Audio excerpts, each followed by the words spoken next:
2019년도에 KCC 스위첸 광고가 있었습니다. 광고가 있었는데요. 엄마의 빈방이라는 주제의 광고입니다. 우리 광고 한번 보도록 하겠습니다.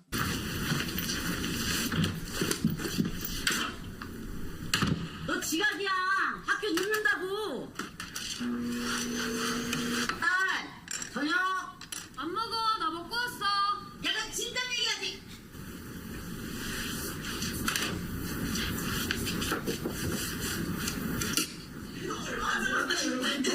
뭐가 그렇게 재미들.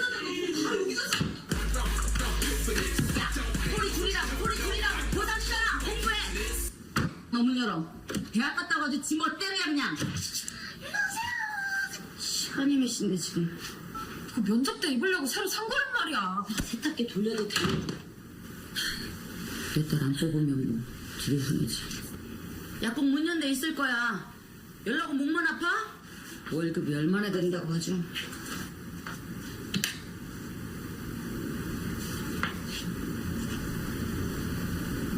따라 사랑하는 내 딸아 엄마는 늘 염려스럽고 미안한 마음이다 기집애.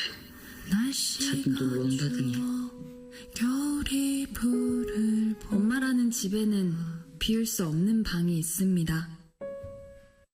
이런 광고였습니다.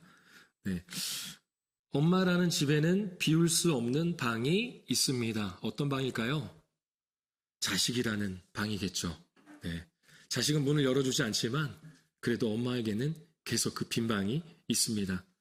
어떤 자식이든 독립을 하거나 성공을 해서 원하는 것을 다 얻고 살아도 또는 자식이 먼저 이 세상을 떠났다 해도 엄마에게 있어서 마음에 빈 방이 남게 됩니다. 그게 엄마의 사랑이 아닐까 싶습니다. 오늘은 사람은 저절로 성장하지 않는다. 사람은 저절로 성장하지 않는다. 라는 제목으로 자녀 세대와 부모 세대에게 한 가지씩의 메시지를 전하도록 하겠습니다. 먼저 우리 2절과 3절 함께 다시 한번 읽도록 하겠습니다. 2절, 3절 함께 읽겠습니다. 그 여자가 임신하여 아들을 낳으리니 그가 잘생긴 것을 보고 석 달 동안 그를 숨겼으나 더 숨길 수 없게 되매 그를 위하여 갈대 상자를 가져다가 역청과 나무진을 칠하고 아기를 거기 담아 나일 강가 갈대 사이에 두고. 우리가 잘 아는 내용이죠. 모세의 출생입니다. 모세 아시죠? 모세. 이집트 왕자라고도 하는 모세의 출생입니다. 애굽의 노예로 있는 히브리 사람들이 점점 많아지니까 바로 왕이 두려웠습니다. 그래서 바로 왕이 명령을 합니다. 히브리 사람에게서 아들이 태어나거든 나일강에 던지고 딸이거든 살려두거라. 그런데 레위 사람 아므람과 요게벳이 아므람이라는 사람과 요게벳이 아들을 낳습니다. 그들은 그 아들을 사랑했기 때문에 나일강에서 죽게 내버려 둘 수가 없었습니다. 그래서 출생 신고를 하지 않았습니다. 그렇게 3개월 동안 목숨을 걸고 키웁니다. 왕의 명령이기 때문에 지키지 않는 자에게는 죽임을 당할 수도 있습니다. 3개월이 지나자 아이가 깨어있는 시간이 길어지고 그리고 울음소리도 커졌겠죠. 엄마는 판단합니다. 더 이상 키울 수가 없다. 이미 형과 누나가 있었거든요.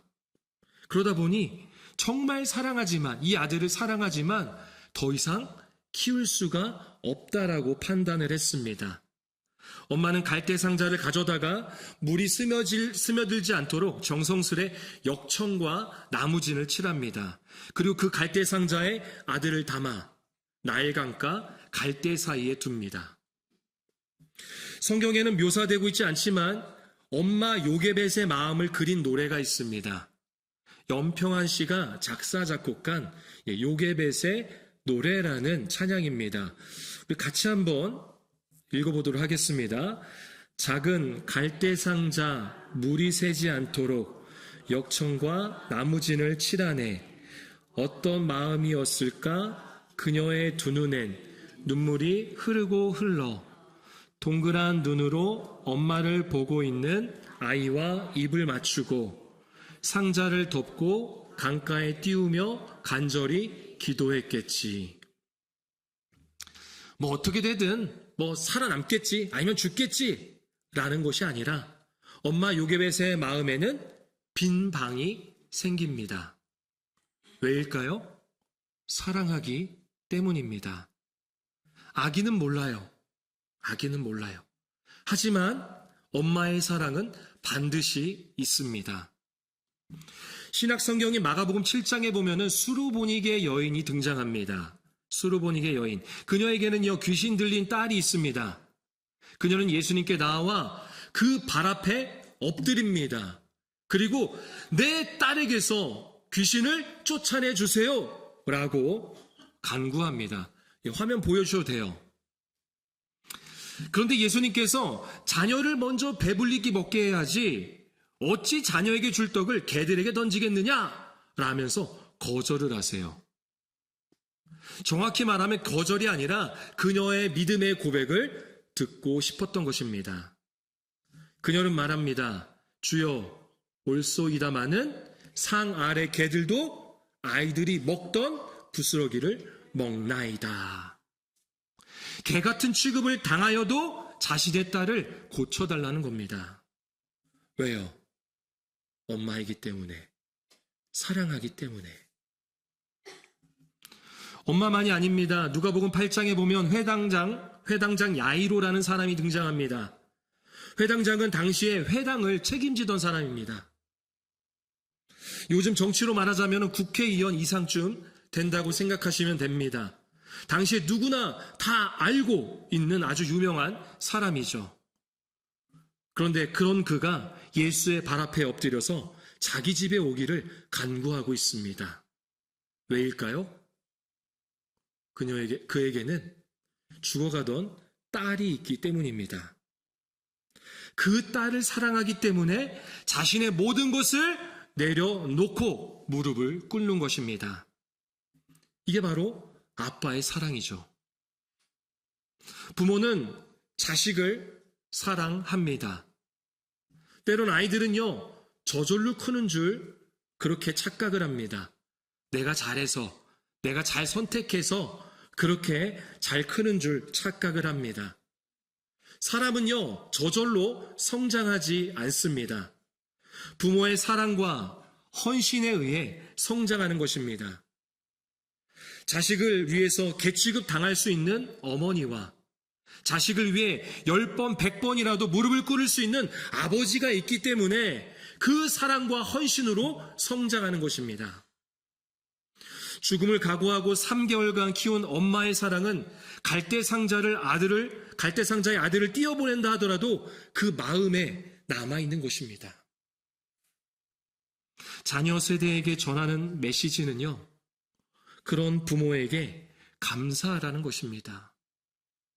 부모에게 감사하라. 우리 모두는 저절로 성장한 게 아닙니다. 부모의 희생과 헌신이, 그 사랑이 있었기에 지금의 내가 있음을 기억하며 우리는 부모에게 감사하는 자녀 세대가 되어야 될 줄로 믿습니다. 우리 다시 한번 2절과 3절 함께 읽겠습니다. 2절, 3절 함께 읽겠습니다. 그 여자가 임신하여 아들을 낳으니 그가 잘생긴 것을 보고 3달 동안 그를 숨겼으나 더 숨길 수 없게 되매 그를 위하여 갈대상자를 가져다가 역청과 나무진을 칠하고 아기를 거기 담아 나일 강가 갈대 사이에 두고. 아들을 낳았는데요, 그 여자가 엄마인 요게벳이 무엇을 보았죠? 무엇을 보았어요? 예, 이전 화면 좀 보여주실까요? 말씀 좀. 예. 무엇을 보았어요? 그가 잘생겼다라는 겁니다. 아기가 잘생겼대요. 저도 자녀가 셋이 있지만요, 태어난 아기들을 봤을 때 깜짝 놀랐습니다. 왜 이렇게 못생겼을까? 예. 못생겨도 너무 못생겼어요. 예. 저만 그런가요? 다 그러시죠? 태어난 아기들의 모습을 제가 모르겠어요. 너무 상상을 잘했는지, 잘생기게 상상을 했는지, 봤을 때 너무 못생겼었습니다. 그런데 어떻게 아이가 잘생겼다고 표현하는 것일까요? 특히 성경은 이렇게 묘사하고 있죠. 잘생긴 것을 보고 3달 동안 그를 숨겼으나 라고 합니다. 그러면 못생겼으면 어떻게 했을까요? 못생겼으니까 나의 강에 버렸을까요? 그건 아니죠. 그러면 아임에도 불구하고 너무 잘생겼으니까 그래 얘는 얼굴로 먹고 살 수 있겠다 해서 데려다가 3개월 동안 키웠을까요? 어떤 의미일까요? 여기서 잘생겼다라는 원어의 표현이요, 창세기에서도 나와요. 그 원어가 토부라고 합니다. 토부. 하나님께서 이 세상을 창조하시고 보시기에 어떻다고 했죠? 좋았더라, 좋다. 이게 바로 토부예요. 그게 바로 오늘 말씀에 나오는 잘생겼다라는 표현입니다. 그러니까 하나님 보시기에 좋았더라, 이 토부, 즉 엄마인 요게벳이 하나님의 심정으로 아기를 보는 것입니다. 하나님이 주신 자녀이며 하나님이 보시기에 좋은 자녀이기에 목숨을 걸고 3달 동안 양육을 했던 것입니다. 우리의 자녀들은요, 다 하나님 보시기에 좋은 자녀들입니다. 토부한 자녀예요. 때론 우리 부모 세대가 세상의 시선으로 바라보다 보니까 걱정과 근심거리가 되는 것 같습니다. 혹시 자식에게 또는 손주에게 이런 생각이나 말을 해보신 적 없으십니까? 아유, 저거 어디 가서 밥이나 벌어먹을 수 있을까?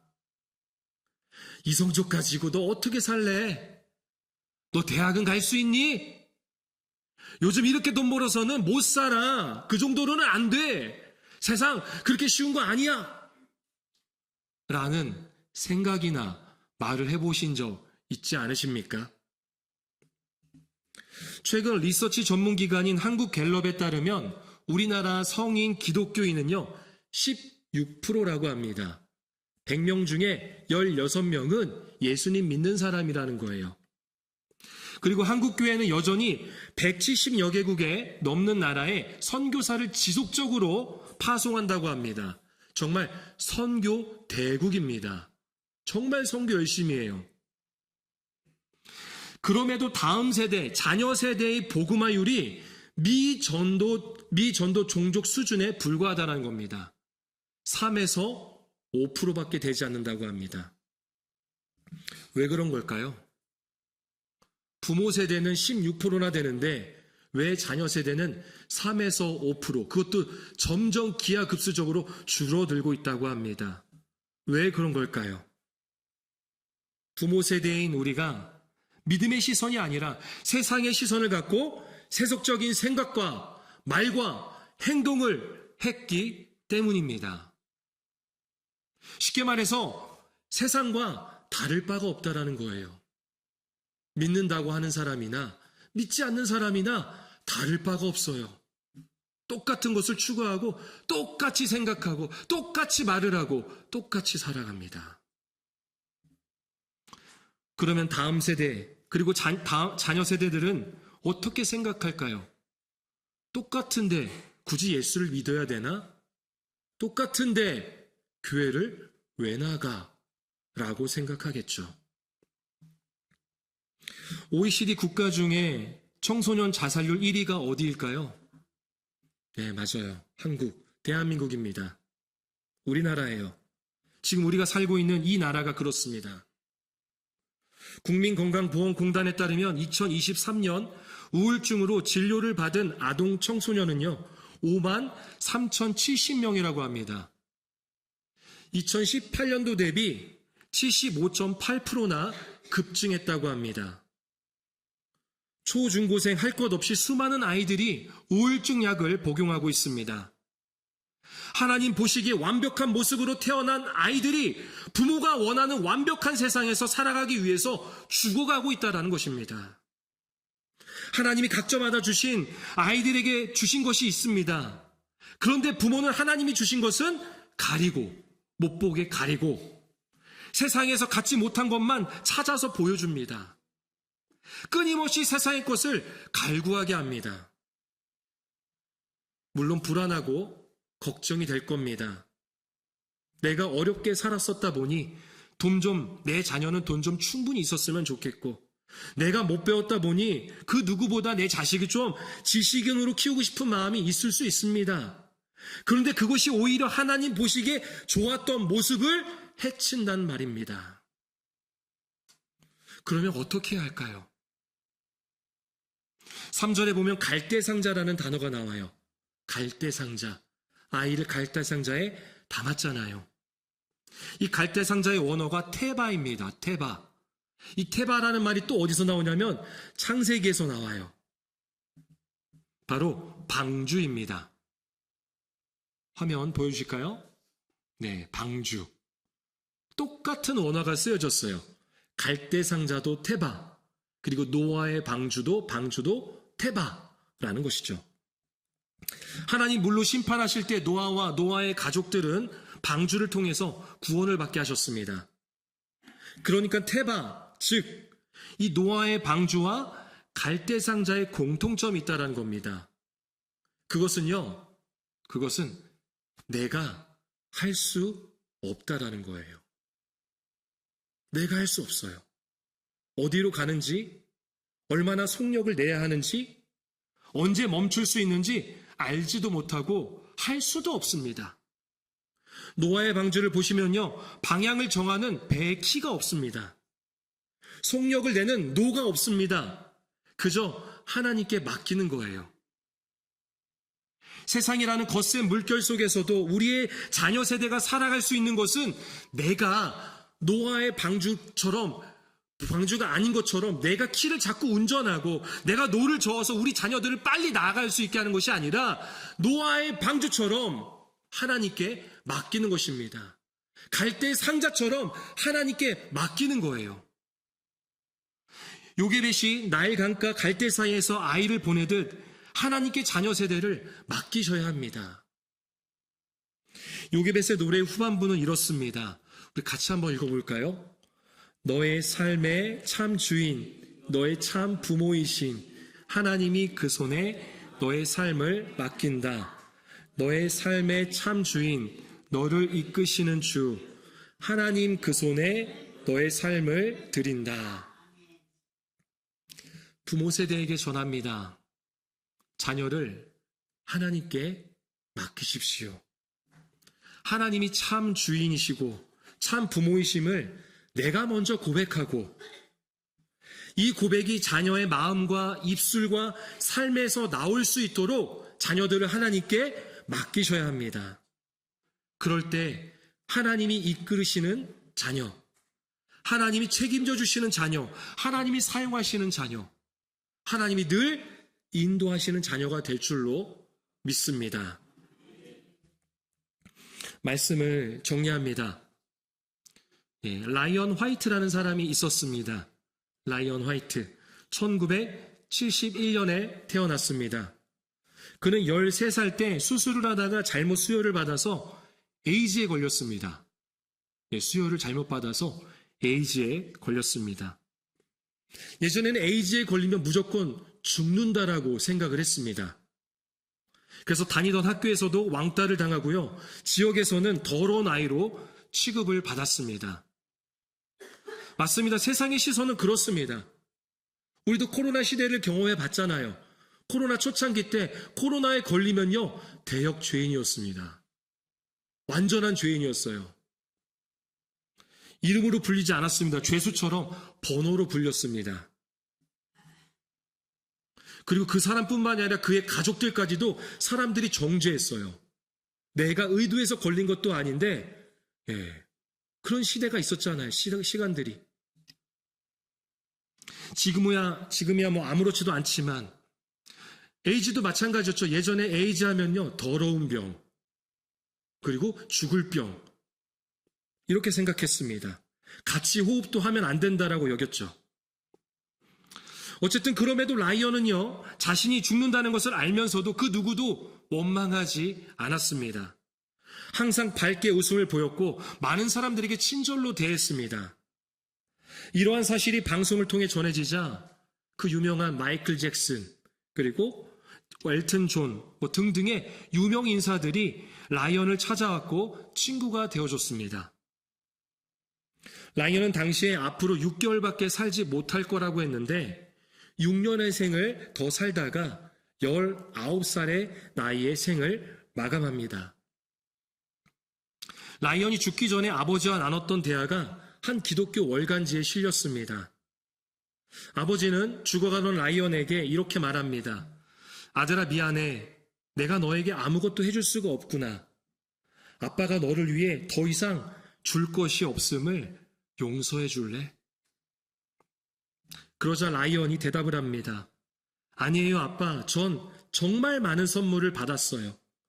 그렇지만 그 많은 선물 중에서도 아무도 아빠가 제게 준 것 같은 선물을 준 사람은 없었어요. 아빠는 제게 천국 열쇠를 주었어요. 내게 예수님을 소개해 주었고, 교회에 나가 예수님을 믿게 해 주었고, 말씀을 통하여 영원한 생명을 얻도록 해 주었어요. 이보다 위대한 선물은 다시 없을 거예요.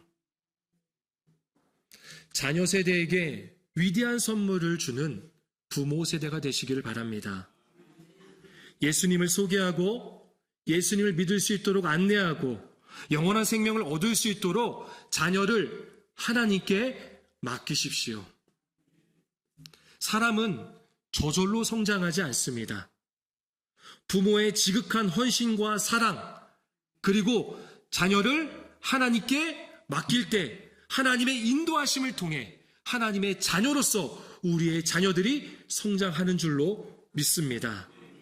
그렇게 부모에게 감사하고 하나님께 자녀를 맡기는 우리 모현제일교회 성도가 되시기를 축원합니다.